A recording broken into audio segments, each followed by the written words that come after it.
Good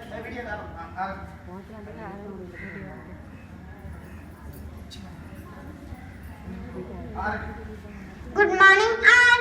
Today we are going to speak about Kamarajar. He was born on 15th July 1903 in Virudhunagar. His parents were Kumarasamy and Sivagami Ammal. His government was known as the Golden Period of Tamil Nadu. Kamarajar served as the chief minister from 1954 to 1963. His contribution to agriculture, education and industrial development is immense. Kamarajar opened many schools, dams and introduced mega industries in Tamil Nadu.